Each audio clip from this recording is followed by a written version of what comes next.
नमस्ते दोस्तों, कैसे हो आप। अक्सर हम कहते हैं कि क्षमा करना सीखो, लेकिन क्या हर परिस्थिति में क्षमा करना ही सही होता है। जब सामने वाला हमारी दया और क्षमा को हमारी कमजोरी समझने लगे तो ऐसे समय में हमें क्या करना चाहिए। आज हम सुनेंगे एक अद्भुत कविता जो यह संदेश देती है कि क्षमा तभी शोभायमान है जब उसके पीछे बल हो। महाभारत के युद्ध के बाद जब युधिष्ठिर विजय प्राप्त करके कुरुक्षेत्र पहुंचे, तब चारों ओर बिखरे शवों और विनाश का दृश्य देख के उनका हृदय आत्मग्लानि से भर गया। मन की यह पीड़ा लेकर वे पहुंचे भीष्म पितामह के पास, जो बाणों की शैया पर अपने अंतिम क्षण बिता रहे थे।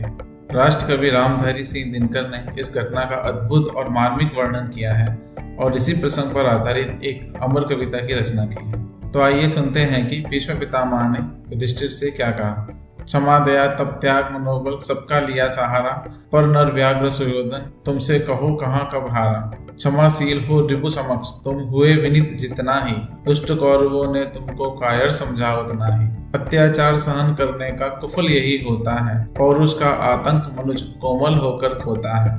क्षमा शोभती उस भुजंग को जिसके पास गरल हो, उसको क्या जो दंतहीन विषरहित विनीत सरल हो। 3 दिन तक पंथ मांगते रघुपति सिंधु किनारे, बैठे पढ़ते रहे छंद अनुनय के प्यारे प्यारे। उत्तर में जब एक नाद भी उठा नहीं सागर से, उठी अधीर धधक पौरुष की आग राम के सर से। सिंधु देह धर त्राहि त्राहि करता आ गिरा शरण में, चरण पूज दासता ग्रहण की बंधा मूड बंधन में। सच पूछो तो सर में ही बसती है दीप्ति विनय की, संधि वचन संपूज्य उसी का जिसमें शक्ति विजय की। सहनशीलता क्षमा दया को तभी पूजता जग है, बल का दर्प चमकता उसके पीछे जब जगमग है। और इस प्रकार पितामह भीष्म ने युधिष्ठिर को यह संदेश दिया कि क्षमा दया और करुणा तभी सार्थक है जब उसके पीछे शक्ति का संबल हो, क्योंकि बिना शक्ति के दया दब जाती है और करुणा उपहास का पात्र बनती है। शक्ति और दया दोनों का संतुलन ही धर्म का सच्चा स्वरूप है। यह शिक्षा आज भी उतनी ही प्रासंगिक है जितनी हजारों साल पहले कुरुक्षेत्र के मैदान में थी। जीवन में विनम्र रहिए, दयालु रहिए, लेकिन अपनी शक्ति को कभी कम मत होने दीजिए।